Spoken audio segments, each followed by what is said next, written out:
그러니까 오늘 이 김정무 작가 생활 이야기 첫 번째 시간이 되겠는데요.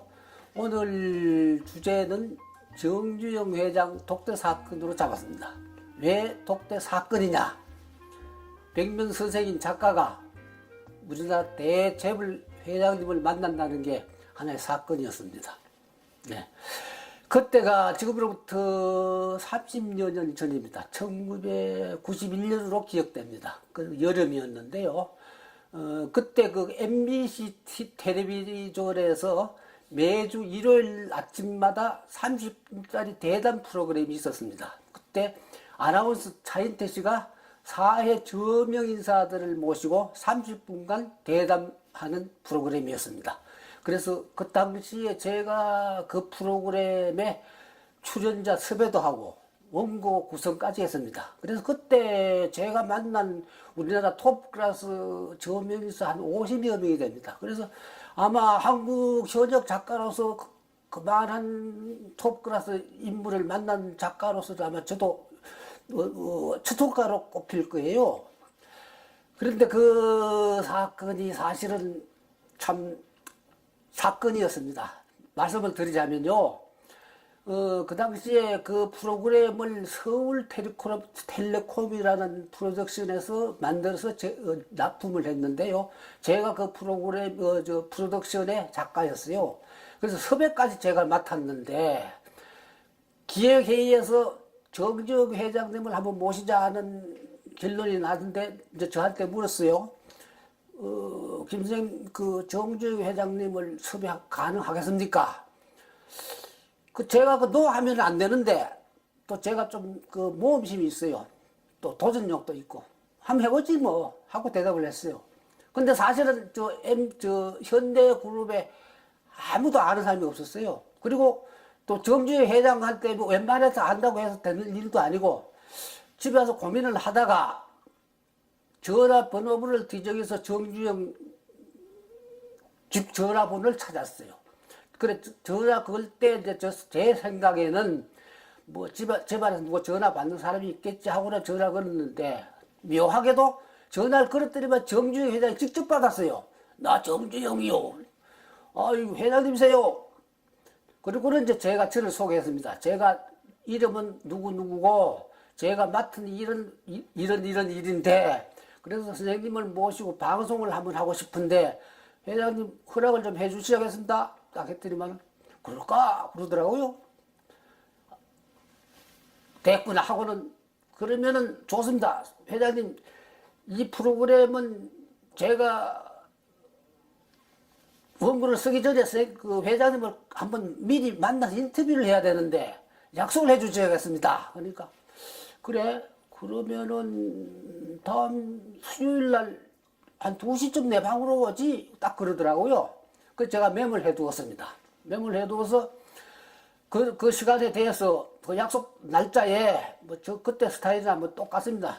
가방 하나 메고 비원에 있는 현대그룹 본사를 찾아갔습니다. 찾아가서 건물 안으로 들어가서 그 회장님 방이 몇 호인지 몰라가지고 그 회장님 방 찾느라고 엘리베이터 옆에서 그 두레두레 하니까 청운 경찰이 쫓아옵니다.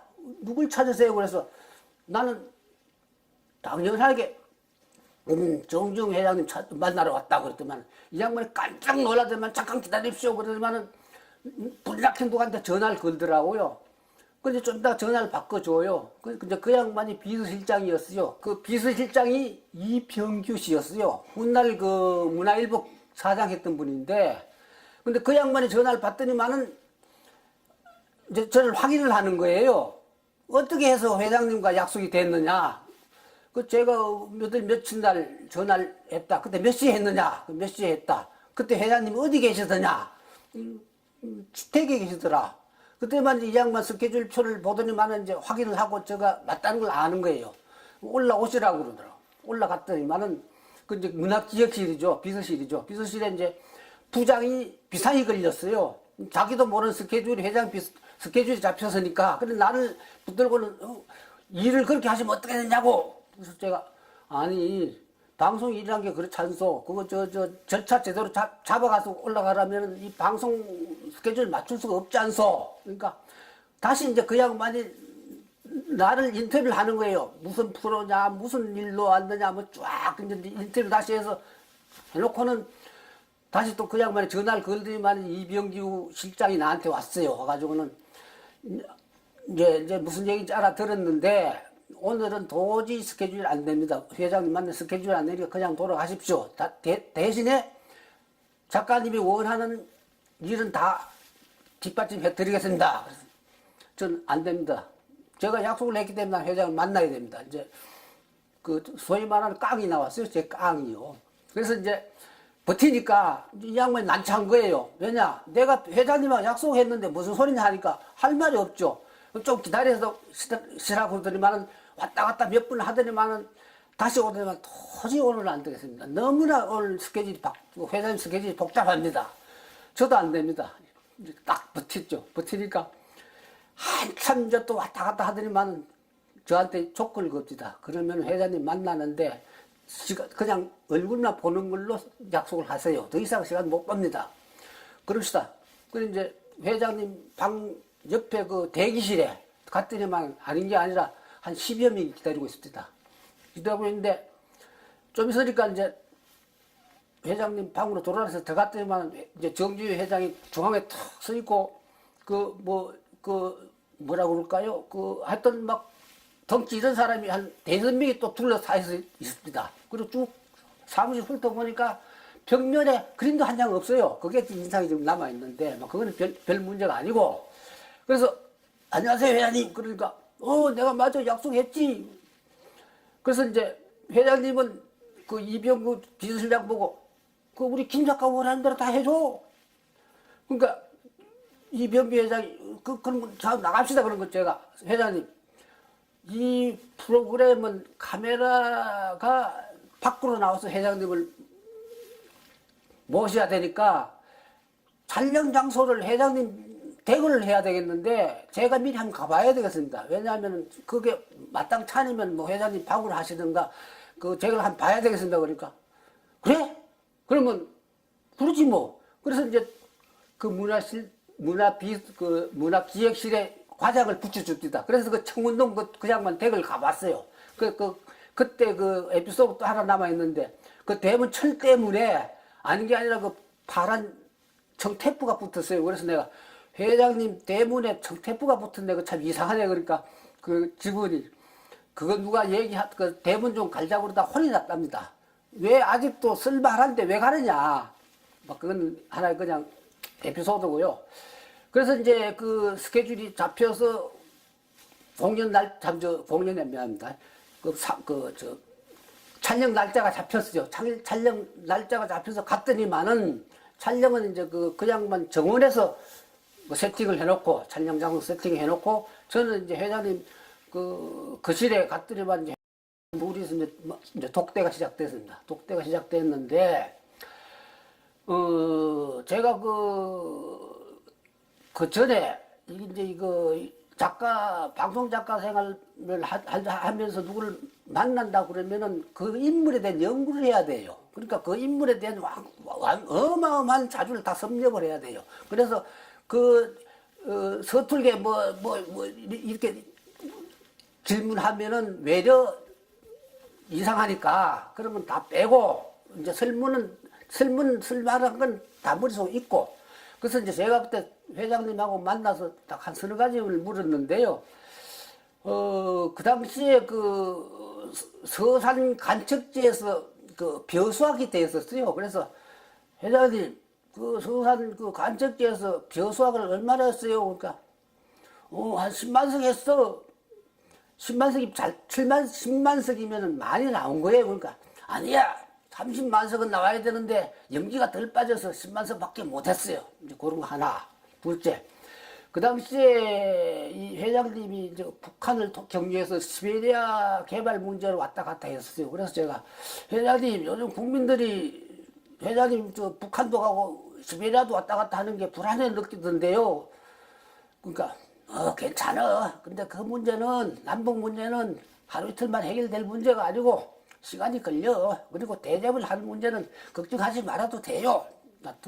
그 얘기 나왔고 또 한 가지는 그 당시에 그 기업 이미지 문제가 많이 나왔어요. 그래서 회장님, 요즘 그 시중에는 현대그룹하고 삼성그룹하고 기업 이미지를 놓고 많은 얘기가 오가는데 그 국민들은 현대그룹은 건설업을 해서 좋고 삼성그룹은 그 소비자를 많이 만들었다고 기업 이미지면에서 그 현대그룹을 위에 놓던데요. 그러니까 이제 물론 이제 제가 이제 한번 일부러 그 문제를 던져봤어요. 그렇지만 그 국민들이 잘 모르는 얘기요.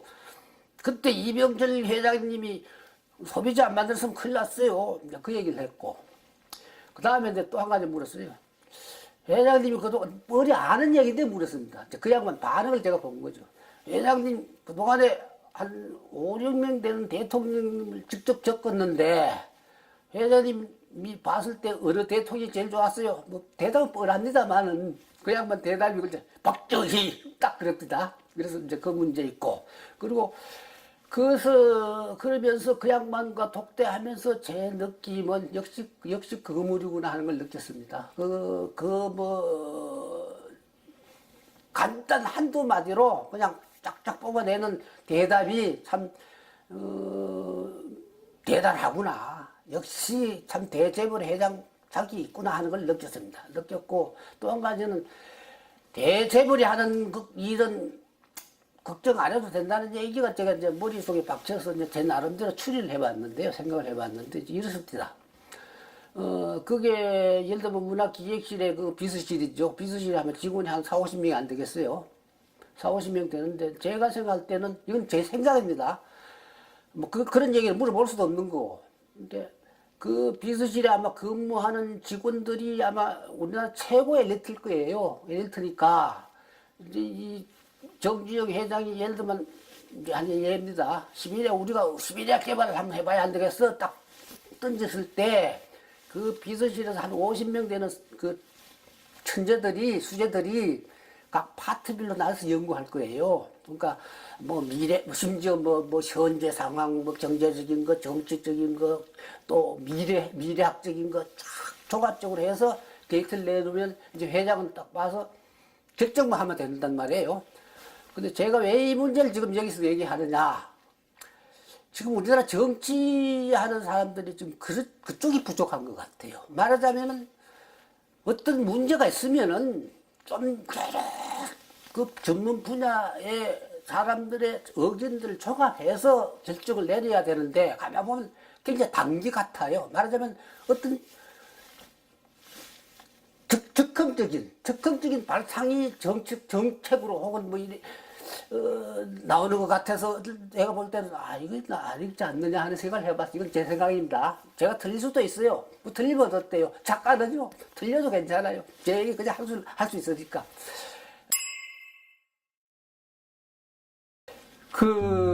제가 아까도 말씀드렸습니다만은 그 인생의 오솔길이라는 그 프로그램을 하면서 우리나라 톱클래스 한 50명 정도를 만나뵀는데요. 전체적인 결론을 내리면요. 톱클래스 인물들은 간단해요. 복잡하지가 않아요. 무슨 소리냐? 그 말이 많은 사람들은 사실은 좀 부족한 사람들이에요. 어느 정도 넘으면은 복잡할 게 없어요. 복잡할 거 간단해요. 그러니까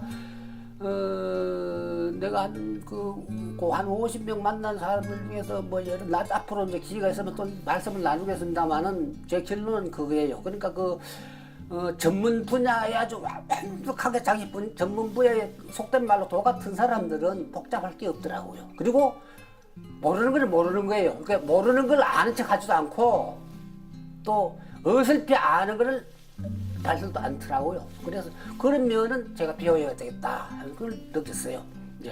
오늘은 이상으로 끝내겠습니다.